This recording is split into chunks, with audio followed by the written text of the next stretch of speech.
পিতৃৰ 40,000 কোটিৰ সম্পত্তি এৰি সন্যাসী হল এজন পুত্ৰ। এই কাহিনীটোৱে আপোনাকো চুই যাব।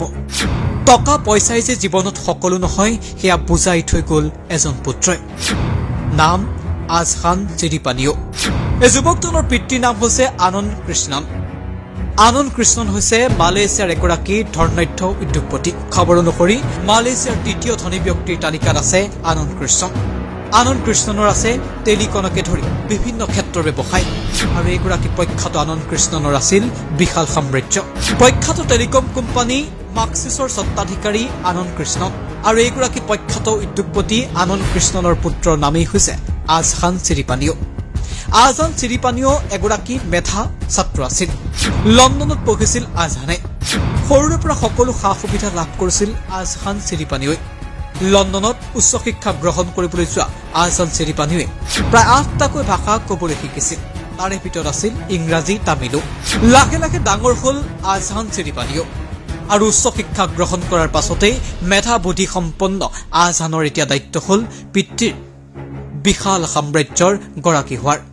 পিতৃৰ প্ৰায় 40,000 কোটি টকাৰ সম্পত্তিৰ উত্তৰাধিকাৰী হিচাপে দায়িত্বভাৰ গ্ৰহণ কৰাৰ সময় আহিল আজহান চিৰিপানিওৰ। কিন্তু সেই সময়তে সকলো উলট পালট হৈ গ'ল।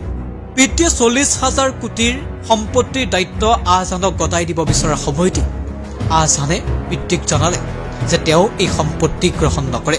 তাৰ বিপৰীতে এজন বৌদ্ধ ভিক্ষু হিচাপে জীৱন নিৰ্বাহ কৰিব বিচাৰে। বৌদ্ধ ধৰ্ম গ্ৰহণ কৰিব বিচাৰে আজহান চিৰিপানিওই। 40,000 কোটি টকাৰ সম্পত্তি এৰি এজন বৌদ্ধ ভিক্ষু হ'ব বিচৰা আজহানৰ কথাই সেই সময়ত সকলোকে হতচকিত কৰি তুলিছিল। মালয়েছিয়াৰ প্ৰখ্যাত উদ্যোগপতি আনন্দ কৃষ্ণনো সেই সময়ত আচৰিত হৈ পৰিছিল। কাৰণ এইগৰাকী প্ৰসিদ্ধ উদ্যোগপতিৰ নিয়োগখণ্ড, টেলিকম, নিৰ্মাণ কাৰ্যকে ধৰি বহু ক্ষেত্ৰত আছিল বৃহৎ বৃহৎ টকাৰ ব্যৱসায়। কিন্তু সকলো এৰি তেওঁ পুত্ৰ এতিয়া বৌদ্ধ ভিক্ষু হ'ব বিচাৰিছে।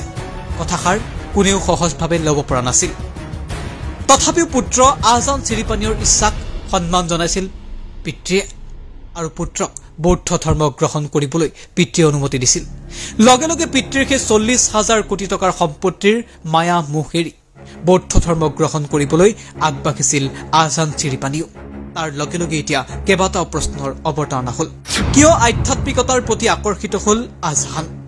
খবৰ অনুসৰি আজহানৰ মাতৃৰ থাইলেণ্ডৰ ৰাজ পৰিয়ালৰ সৈতে সম্পৰ্ক আছিল আৰু যাৰ বাবে থাইলেণ্ডলৈ গৈ বহু বছৰৰ পূৰ্বে বৌদ্ধ দৰ্শনৰ প্ৰতি আকৃষ্ট হৈছিল আজহান চিৰিপানিও আৰু তাৰ পাছতে আজহান চিৰিপানিও ঘৰলৈ উভতি আহিছে। কিন্তু সেই সময়ত বৌদ্ধ দৰ্শনৰ প্ৰতি আকৃষ্ট হোৱা আজহানে যে এদিন জীৱনৰ মায়া আজহান এদিন পিতৃৰ 1,000 কোটি টকাৰ সম্পত্তি এৰি বৌদ্ধ ভিক্ষু হ'ব আৰু বৌদ্ধ ভিক্ষুৰ দৰেই জীৱন নিৰ্বাহ কৰিব সেয়া কোনেও কল্পনা কৰিব পৰা নাছিল। কিন্তু বাস্তৱত এয়াই হল। সকলো ত্যাগ কৰি বৰ্তমান এইগৰাকী আজহান চিৰিপানিও উত্তৰ থাইলেণ্ডৰ বৌদ্ধ বিহাৰত ভিক্ষুৰূপে বৌদ্ধ দৰ্শনৰ চৰ্চা কৰিছে। এই পিতা পুত্ৰৰ কাহিনীটোৱে হতচকিত কৰি তুলিছে সকলোকে। 40,000 কোটি টকাৰ সম্পত্তিৰ বৌদ্ধ ধৰ্ম, বৌদ্ধ দৰ্শনৰ প্ৰতি আকৰ্ষিত হৈ সকলো বিলাসী জীৱন ত্যাগ কৰি বৌদ্ধ ভিক্ষুৰ দৰেই জীৱন নিৰ্বাহৰ পথ বাছি ললে আজহান চিৰিপানিওই। যিটো সময়ত আমি মাত্ৰ কেইটামান টকাৰ বাবে এক প্ৰকাৰৰ খোৱা কামোৰাত নামি পৰো, কেইটামান টকাৰ বাবেই আমি কেৱল যুঁজত নামি পৰো, তেনে সময়তেই 40,000 কোটি টকাৰ সম্পত্তি থকাৰ পাছতো সকলো সম্পত্তি পিতৃৰ হাততে অৰ্পণ কৰি পুত্ৰই বৌদ্ধ দৰ্শন গ্ৰহণ কৰি এজন সন্যাসীৰ জীৱন এই মুহূৰ্তত নিৰ্বাহ কৰি আছে। মাজে সময়ে পিতৃক সাক্ষাৎ কৰে আজহান চিৰিপানিওই। পিতৃৰো আছে পুত্ৰৰ সৈতে সুসম্পৰ্ক। কিন্তু পুত্ৰক বৌদ্ধ ধৰ্ম গ্ৰহণৰ বিৰোধিতা কৰাৰ বিপৰীতে পিতৃয়ে এক প্ৰকাৰৰ সমৰ্থন জনাইছিল। আৰু এই পিতা পুত্ৰৰ কাহিনী হয়তো কেতিয়াও কাহিনী শুনিবলৈ পোৱা নাযায়। মাত্ৰ কেইটামান ধনৰ বাবেই পিতা পুত্ৰৰ মাজত যিটো সময়ত কাজিয়া মাৰধৰৰ ঘটনা সংঘটিত হয়, সেই সময়ত 1,000 কোটি টকাৰ মায়া মোহ এৰিও বিলাসী জীৱন এৰি এজন উচ্চ শিক্ষিত পুত্ৰ আজহান চিৰিপানিওই গ্ৰহণ কৰিলে বৌদ্ধ ধৰ্ম। আজহানে সমগ্ৰ বিশ্ববাসীকে বহু কথাই শিকাই থৈ গ'ল আৰু এই কাহিনীটো এতিয়া সমগ্ৰ বিশ্বজুৰি চৰ্চাত। ইণ্টাৰনেশ্যনেল ডেস্ক, এনি টক্স।